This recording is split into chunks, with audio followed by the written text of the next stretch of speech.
Michael Pipher is our guest again. Michael, thank you so much for taking time out of your Saturday night to be with us and share all this information about Rod Serling and his life. So interesting.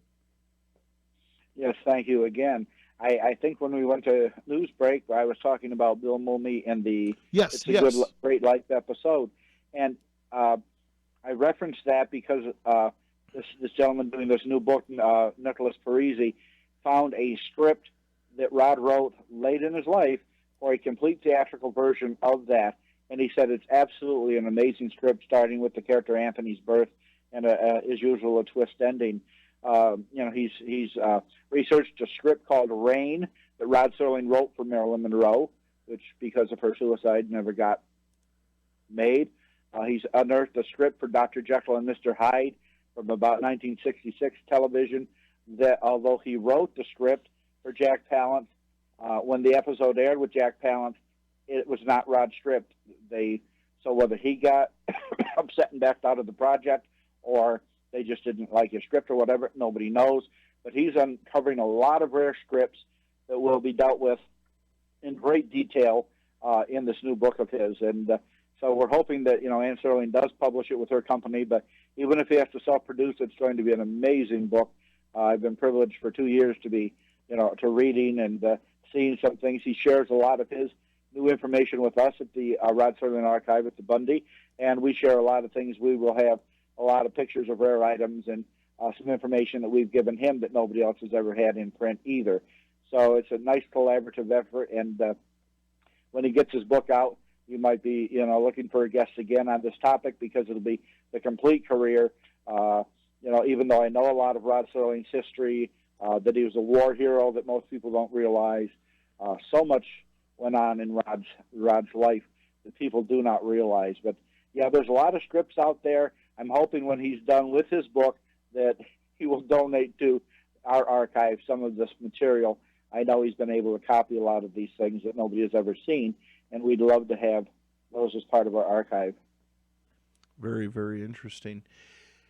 Let me ask you this question that somebody sent in to me earlier. The Twilight theme song that is so recognizable all around the world, where did that come from, Michael? I don't remember the exact name offhand of the gentleman that wrote it, but I think he too was from France. I know he's from Europe. And there's a book out somebody did back around 1986, Arlen Schumer, a tabletop book on the Twilight Zone that's amazing. And he told me when he was researching that book in California that he was at a bar and he's talking to somebody, and that very question came up, and the guy says, "I'm the one that wrote that music." Really? Yeah, and so he documented it, and so he was hired to write, something for a theme song, and that's what it turned out. So I'm sorry, I don't remember his exact name at this time, but it's a small world where, somebody asks a question, and all of a sudden you're talking to the person that wrote something or created the music or did something about what you're talking about. Wow, interesting. Yeah, it's just that little doo-da-doo-da-doo-da. I think we've got that in one of our breaks here when we go to commercial. It's programmed in one of the hours, and that's just been around forever. It is famous. His famous speech that always started off the show. Just everybody knows that. Yeah, it's amazing how things have lasted. Rod Serling was not supposed to be on screen. A matter of fact, when they started the Twilight Zone series, they hired Orson Welles to narrate the opens and closes. So on the first season, Orson Welles backed out at the last minute. Rod Serling did the narratives. It wasn't part of his original contracts or his plans. And then by the time the second season started, they decided to do it on camera. He had always wanted to be an actor, and so he's probably the most recognizable writer in the history of the world. Everybody knows what Rod Serling looks like. And I said, you talk about Hemingway or any other writer, even Shakespeare, not everybody can visualize what they look like, but because of his intros and exits and everything, his body of work, everybody knows what Rod Serling looks like. And that's neat. He was asked once, what would you like to be remembered for 100 years from now? And he said, I'd like to have somebody say, well, he was a writer. And he said, I'd be happy with that. Well, look how far beyond that. He holds the record for 6 Emmys for dramatic television writing, which has never been beat and never will be. And the simple reason that nobody can ever surpass that, you had 39 episodes back then of a weekly series, and today you're lucky to have 12 or 13 episodes to a season, and you have 12 or 13 different writers. Right. So it's not likely that anybody's ever going to surpass that for Emmy Awards, for dramatic television writing. And then, all of his early body of work, there were some weeks when he'd have 5 or 6 programs airing on the different networks because it was all live, and he had written, over 200 scripts during the 1950 to 1960, called the Golden Age of Television. So there are some weeks you can find a TV guide and you'll turn the page and Rod Serling wrote this episode for one station and this one for another, and it's great. I mean, he just became so famous after Patterns in 1955, and then Requiem for Heavyweight in 1956. A matter of fact, William Paley, they said, never called from New York to California and talked about a show, and he said the second that Requiem for a Heavyweight went off the air, that he actually called the producers and said, "You have just set television ahead by 10 years." Wow. He said it's by far the best thing television's ever had. And yet when Rod Serling was asked many times what his favorite thing he wrote was, not just Twilight Zone, he always credits the comedian first that he wrote for Mickey Rooney, is the Playhouse 90, and then Patterns second, and Requiem for Heavyweight third. A lot of people have asked me when they come to the archive, what is Rod Serling's favorite episode? And I can remember hearing, and I think it was one of his 90-minute speeches that's recorded on the box set from UCLA, he said that he considers the best piece he ever wrote for Twilight Zone is the war episode Death's Head Revisited, where the ex-Nazi officer comes back to Dachau and finds the ghosts of those that he had killed and how they torture and drive him crazy. He said he feels that's his best written work for the Twilight Zone series. Ironically, he says, my favorite Twilight Zone episode is The Invaders. And The Invaders was Agnes Moorehead, who never spoke in the episode, and the great twist ending where the invaders were actually not her, but it was our 2 little 6-inch robots that were the humans. And she was so into the part that before she filmed it, she studied with Marcel Marceau, the world-famous mime, for several weeks to learn how to do that role without speaking. So, Rod Serling had a lot of firsts for television. Rod wrote 12 war episodes of Twilight Zone alone, and he was the first one to put on television the aftermath of a nuclear holocaust, and that's the episode Time Enough at Last with Burgess Meredith. He was also the first person to put on television the Vietnam War. There were 2 Twilight Zones, one with Bill Mumy and Jack Klugman, that mentions right on screen Vietnam War. Very interesting episode. And then there's another one that talks about this is the Vietnam War. And so he did a lot of firsts for television. Something that Rod Serling is famous for, or I should say not that famous for because people don't realize it, he was the first writer to actually put black people in television. All the way back to 1950, the very first thing that he sold to television, Christmas for Sweeney. And then as television progressed, he would put black characters in lead roles, like the Twilight Zone boxing episode, The Big Tall Wish. Mm-hmm. It's a black gentleman boxer. I mean, he hated bigotry. He hated anything to do with hypocrisy, with war and bigotry. And so those were recurring themes over and over again. So he did an awful lot for a lot of people on a very moral standard as well. I've got a couple questions for you that I wrote down. First of all, I want to pass something on to you, and I'll forward that to you, Michael. One of our listeners said that years ago, not too far south of Malvern, Pennsylvania, Mickey Rooney had a playhouse that he was either owner or co-owner in that had been around for years and years. Our listener's name is Carl, and he has a picture of Mickey Rooney and Rod Serling sitting together, Rod with a cigarette in his hand. He said he would send me that scan, and I will forward that on to you. I said he wasn't sure yes, we would love to have that. There is a nice picture of Rod and Mickey Rooney that's on the internet from the comedian episode where they were reading the script together, standing there. Rod Serling wrote that specifically for Mickey Rooney. And I said, Mickey Rooney's an interesting character because I got to know him in the early 70s as well. And he was a lot of fun. I would go to the city, and he would tell me where he was doing Sugar Babies. And he didn't want to be bothered, so he would sneak out during curtain calls, and he'd tell me where to meet him, where he'd park his car, and you'd see his little golf clubs and his 6-inch shoes. I mean, he was a very small man, but he was very kind and very generous with me. And so he did a wonderful job in the comedian, and that, Rod said was his favorite piece of the Playhouse 90s that he had written. But yes, I'm not familiar with that, with Mickey Rooney, and it's great to know there's another photo like that out there with him and Rod. We would love to have it, and hopefully it'll be good enough that we can, make a nice 8x10 glossy out of it. If not, perhaps your reader or whoever on your chat line could make a photo and send it to us. We'd be glad to reimburse them, or we'd put when we hang it, we would put donated by with his name under it. We've had a lot of pieces. As a matter of fact, the helmet I just mentioned with Leonard Nimoy, we didn't have the money to buy it, and 5 people came forward within an hour and says we'll contribute X number of dollars, and that's how we were able to get the piece. So we do rely on donations.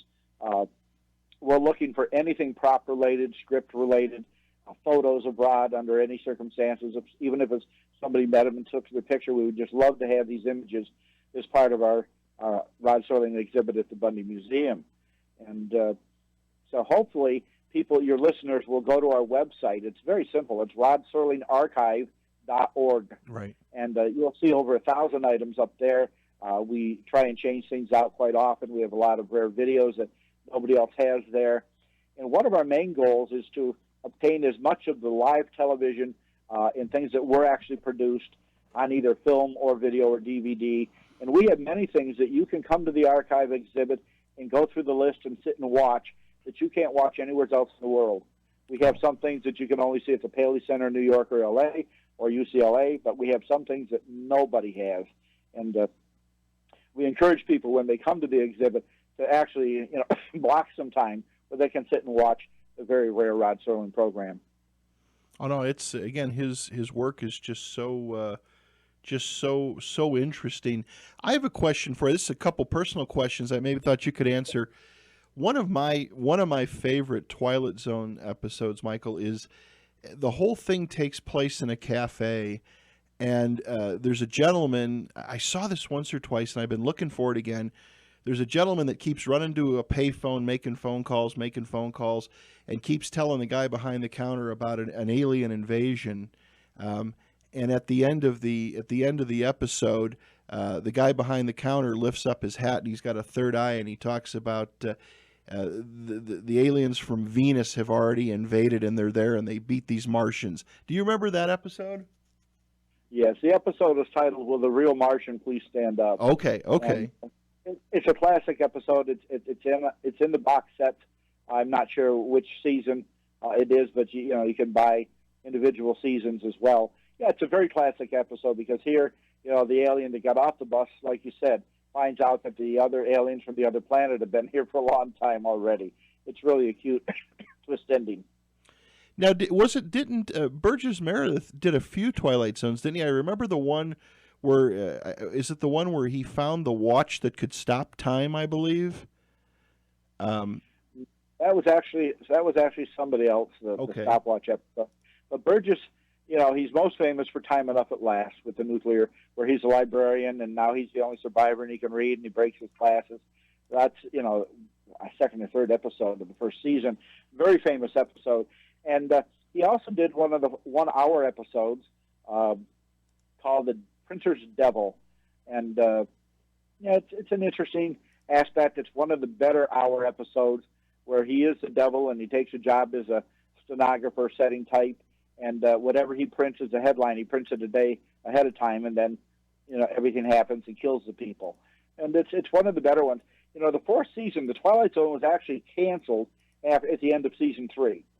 And so Rod Serling went back to Antioch College in Ohio, Yellow Springs, where he had went to school, and took a 6-month teaching course in communications and in writing. And shortly after he gets there, they decided to pick up the Twilight Zone again as an hour series. And he says, well, you've got to realize now I'm teaching for 6 months. I can't be writing to the degree I did.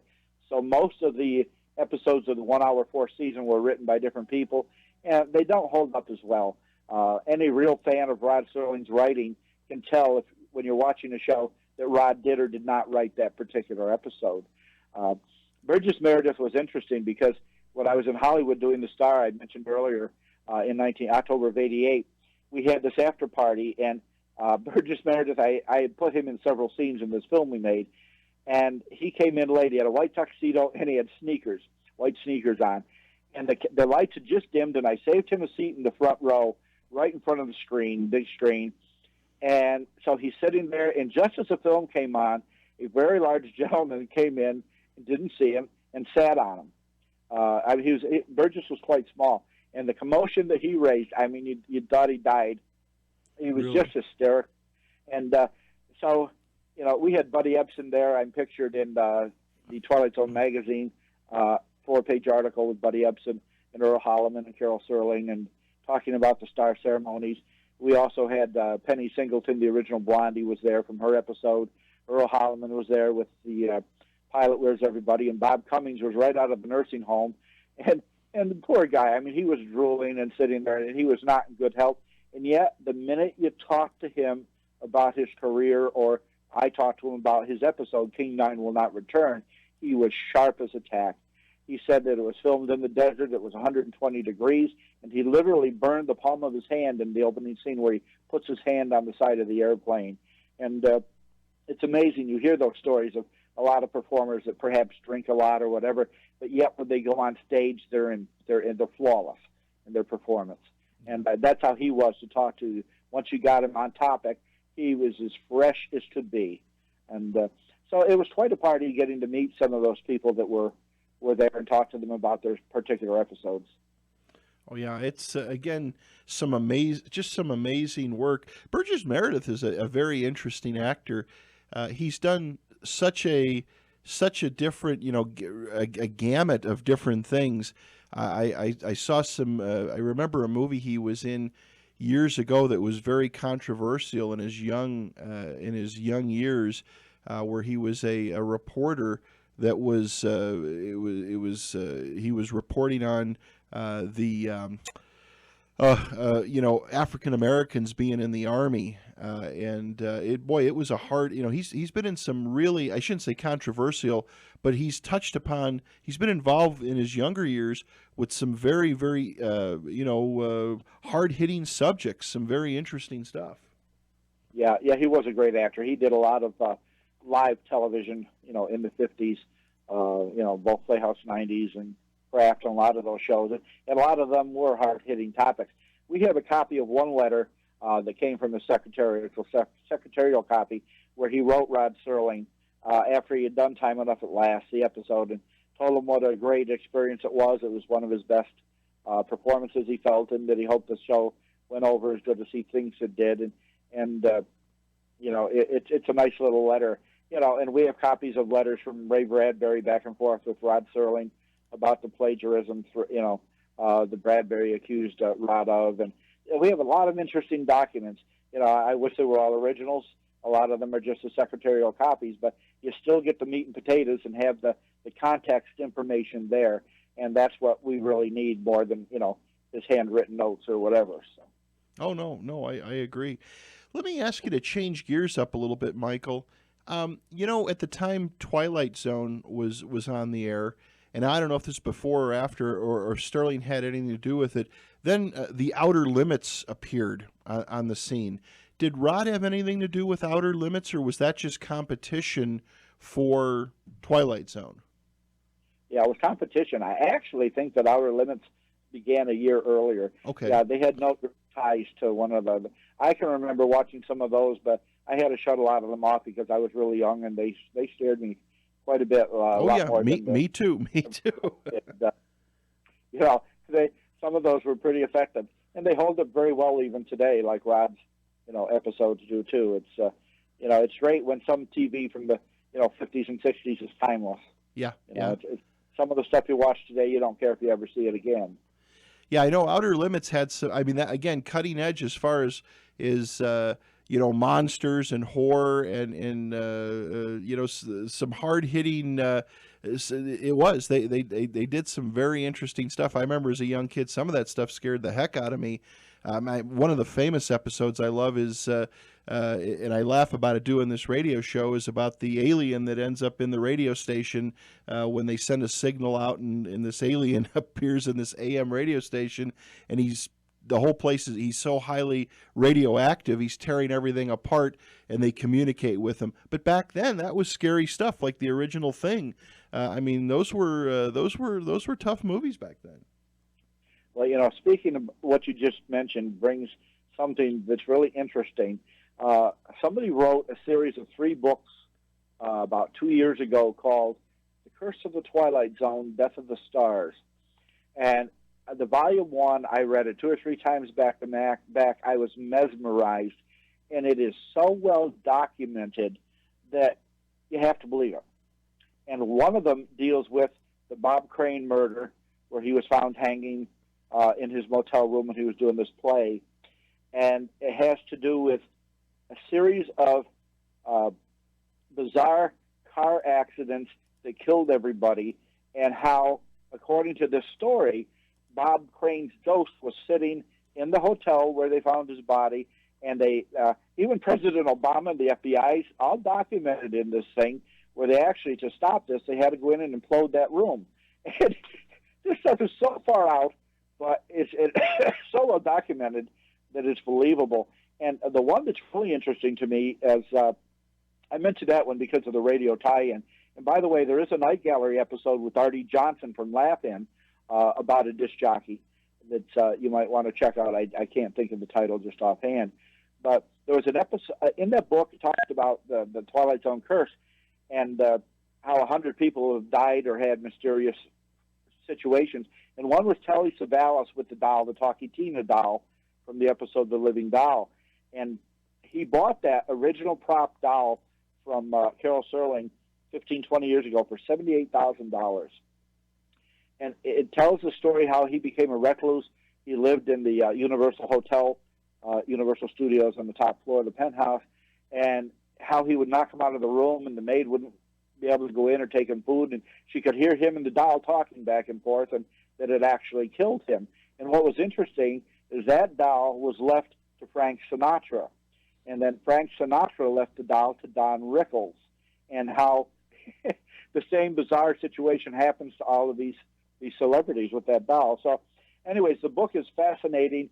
Then the second volume was All Death by Drowning, the Twilight Zone Stars, and then there was a third one, and they just blew me away. I've read them several times, and I want to try and bring this writer in as a guest to one of our In the Zone programs. But, yes. It's so far out, but they're just so documented that, when you get the president involved in the FBI and the Secret Service and everything else, and the newspaper articles, you almost have to believe these things, whether they're true or not.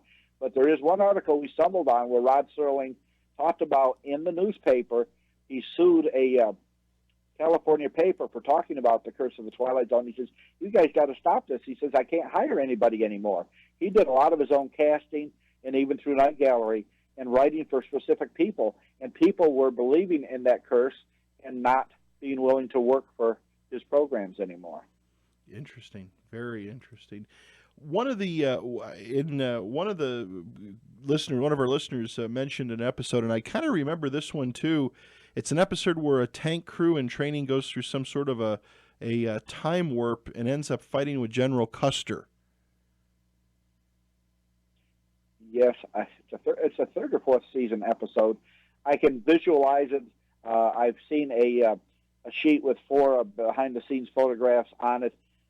Something parallel. I just don't remember the exact title offhand. But he did 18 episodes that dealt with time travel in the Twilight Zone series. He did 9 episodes that dealt with robots and androids. He did another 14 episodes that dealt strictly with space travel. 19 episodes dealing with ghosts from the past. So he covered a lot of the science fiction fantasy. He did 12 episodes on humans that were being watched by aliens. Mm-hmm. So, I mean, it's just an amazing how some topics he really got into heavier than others. But again, a lot of it was so he could get his point across about political statements and the human nature and things that he couldn't do when he had all that censorship. Yeah. Well, the is the William Shatner one with the creature out on the wing? Is that one of the top rated ones? It's one of the fan favorites. That's Nightmare at 20,000 Feet. They redid that with John Lithgow and the same character in Twilight Zone, the movie. The movie actually had its premiere right here in Binghamton, a few blocks from our museum. And, a lot of people didn't look upon the movie as being very good, but it now has a major cult following. Matter of fact, we did a program on it April 15th with a guest from Cincinnati who did a 45-minute DVD that's on YouTube called Twilight Zone, the DVD Shelf Reviews. And when I stumbled on that, his work was so impeccable, even on the life of Rod Serling, and then the details about the movie and the tragedy with the helicopters killing the two children and Vic Morrow, and it's just a wonderful. Your listeners might want to check out YouTube called DVD Shelf Review Twilight Zone the movie. It is just amazing. This gentleman's doing some other work for us now. I'm so glad we came across him. Yeah, well, with the movie, what had actually happened?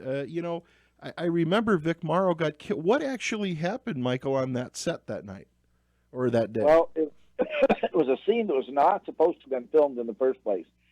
Steven Spielberg, and it was a war scene in the helicopter, and he had picked up the two young Korean children, a boy and a girl. They were around 6, 7 years old, and the helicopter crashed and beheaded the three of them instantly. Oh, wow. So it was a major tragedy.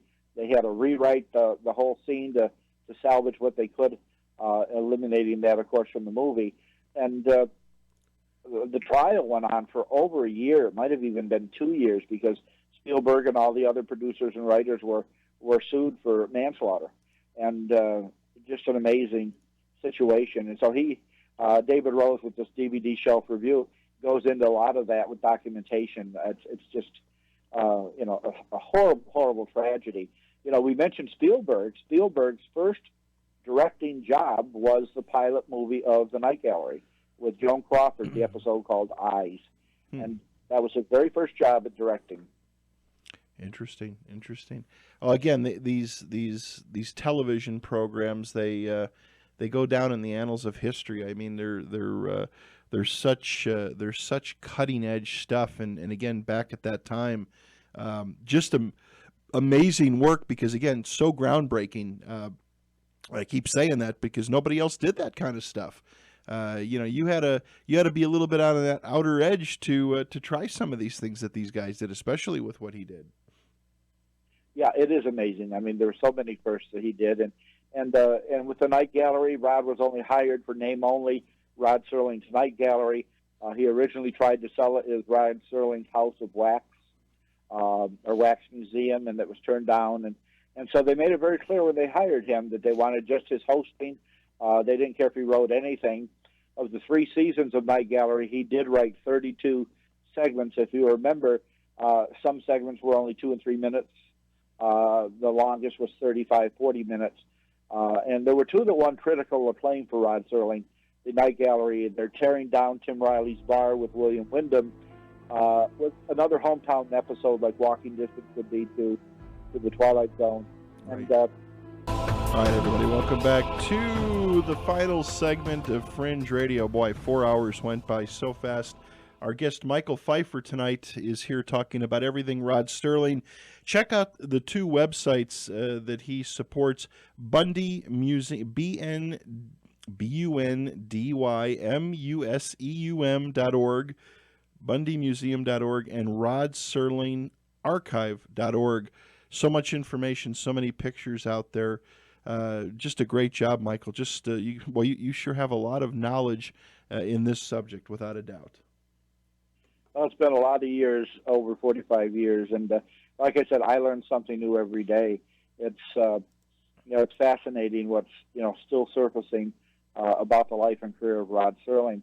It's interesting how you hear a lot of things that a writer writes something and there's a cause and effect. And he wrote a movie for television. I think it was ABC in 1966 the Doomsday Flight. And the character in there invented a bomb that he put on a plane so that when you tried to go below 5,000 feet, it would blow up so the plane couldn't land. And he was holding them for ransom. And that was Edmund O'Brien and Jack Lord. And what happened was, the very next day, over in Australia, there was a copycat for that. And then over the next day, there was 8 or 10 copycats of people threatening the same bombs, the same type of thing, to blow up the planes for ransom. And so Rod said, I wish to blank I'd never written the damn thing. And he was getting a lot of flack over this. And he says, you know, a writer has to be responsible to the people, not for the people. And it's a very good quote, because, you know, you can't fault Rod for writing it, that idiots started copying these trying to bring the planes down. You know, you can't be responsible for what somebody does based on your work. And that actually played the theaters throughout Europe and Japan and China and Australia. And we bought a movie poster from Australia, and it was made by Universal Studios here in the States, and they didn't even spell Rod's name right. They put Sterling instead of Sterling right on the poster. You would think the studio that's, you know, worked with Rod for all those years would have at least spelled his name right on the movie poster. Amazing. One of our listeners just sent a little comment in and said, could Michael talk a little bit about, let me get the exact wording here. Could Michael talk a little bit about Rod's World War II service as a paratrooper and his demolition work? Okay, yeah, Rod Serling graduated high school January of '43, and the very next morning at 8 o'clock, he and 3 or 4 buddies all enlisted together. He wanted to be a paratrooper. He had seen films of paratrooping in the war, but he was so short. But anyways, he joined the Army Air Corps, the 11th Division, and he persisted in wanting to be a paratrooper to the point that to shut him up, they said, go ahead, you're stubborn, you'll be the shortest one in the history of the world. But they allowed him, and he went through his training and became a paratrooper. And what was interesting, he wanted to go, of course, to Europe to fight, but he ended up being shipped out to the Philippines. And several of these Twilight Zone episodes and other war episodes he wrote of live television deal with his war career in the Philippines and Manila, and especially on Leyte Island. 4 or 5 of his buddies that were very close to him were killed in a very short time period in his division, the 511th. And he actually wrote a 38-page short story when he was at Antioch that was never meant to be sold to television. And he said that this is strictly for any children I might have so that they can learn the horrors of war from me. And he talked about 5 of his friends that he saw killed and how they were killed. And he immortalized all 5 of those in one episode of The Twilight Zone, the Purple Testament. And he immortalized a lot of his war buddies in different episodes. And one of the things that the people don't realize is Rod actually became a war hero. He was wounded, wounds to his knees, to his one eye, and they bothered him the rest of his life. But when they were in cleanup after the war had already ended, they were in Manila just trying to clean up some details that were there. And there was a performer, a young Japanese girl that was on stage doing a show, and they started artillery fire, and he actually dove up on the platform and dragged her off and covered her and took her to safety. Something that, people aren't aware that he did. And I said, what really traumatized him the most when he was in the Philippines and on Leyte Island was one of his best buddies, Melvin P. Levy.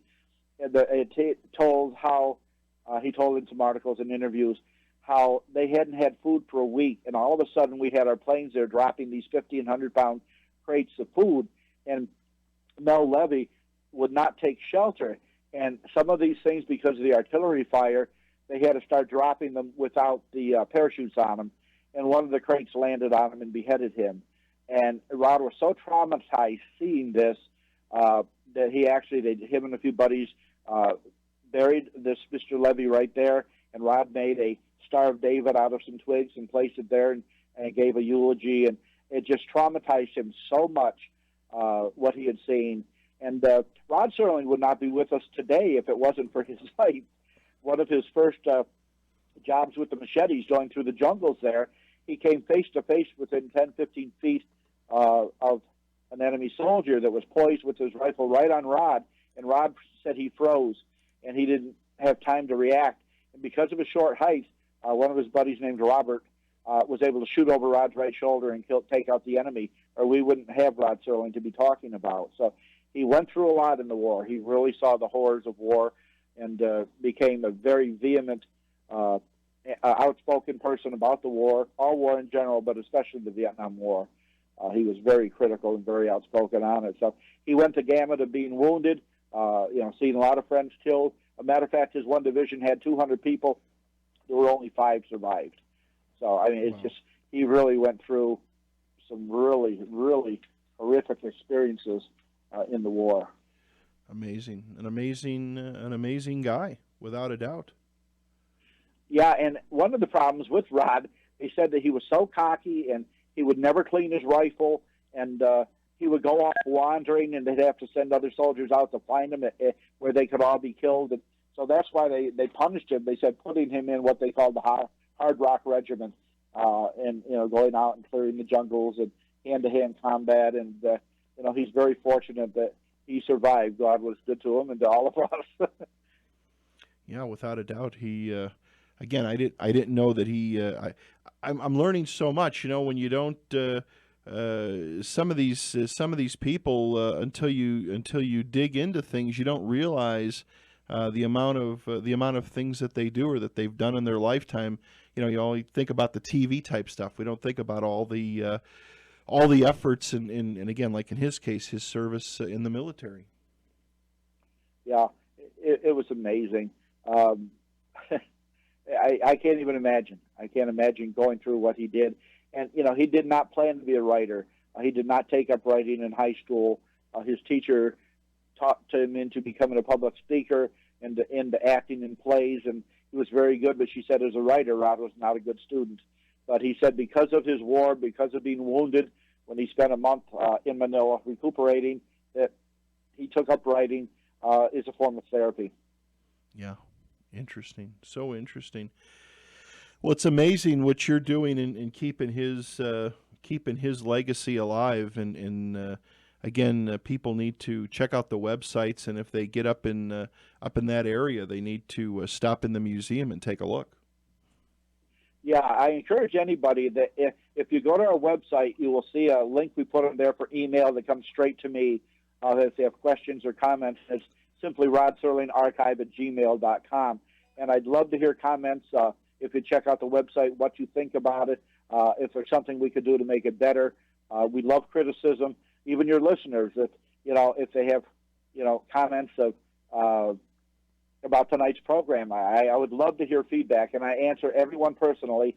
And then if you do plan to come to the museum, if you contact me through that email, I will meet you any day or night. I've opened up at night for people that can't get there during normal hours, on weekends, and give you the personal tour where I can show you things that aren't on display and take you to a lot of the personal sites of Rod Serling here in town. And now, are you in that area then, Michael, up that way? I mean, you live right there? Yeah, I'm in Johnson, which is about 10 blocks away from Binghamton. I was always born here. It was called the Triple Cities, Binghamton, Johnson City, and Endicott. So, we have a lot of other, celebrities. Richard Deacon was one that was from Binghamton, went to school with Rod, and he did The Twilight Zone. William Prince did a lot of soap operas and some good acting. Jim Hutton, who did a lot of movies with Paul Prentice. He did John Wayne, the Green Berets. He was from Binghamton. Sharkey, the heavyweight championship of the world, was from Binghamton. So we have a lot of people here, but our pride and joy is Rod Serling because of his vast amount of work, his knowledge, his genius, his legacy. We want to keep his works alive and well. Well, again, people need to, without a doubt, nobody forgets about him, and we don't know the details, but you've dedicated a good portion of your life to getting his legacy out there, and I commend you for that. And like I said, the one listener sent me an email. He said that he had a photo that he said he took of Sterling and Rooney at the theater in Pennsylvania, sitting there drinking a cocktail, and he said he knows he's had it. He'll find it, scan it, and email it, and I'll get it right off to you as soon as I get it. Yeah, that'll be great to have. And like I said, hopefully it's a good copy so we can, make a nice 8x10 and hang it in the archive.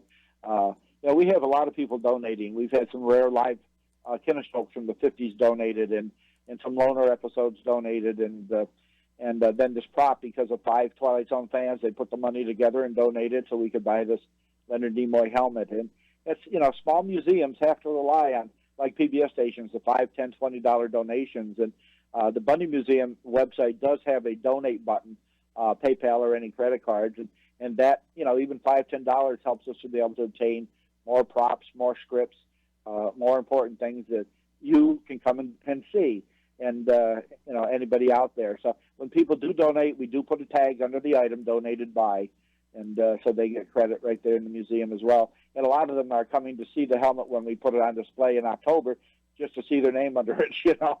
So that's interesting that they're willing to even travel to come and see that. Oh, again, it's without a doubt, it's a part of history. Michael, the couple hours went by way too fast. I want to thank you again for spending your time here tonight and talking about all this, and I would love to get you back on again later in the fall and talk more about it, and as more things come up. Again, such an interesting subject, and my hat's off to you for all the work that you've done. And again, the two if you give the websites out to our listeners so they can go take a look. Yes, rodserlingarchive.org, and then the BundyMuseum.org even has a virtual tour of the website, but it does not include the Serling yet.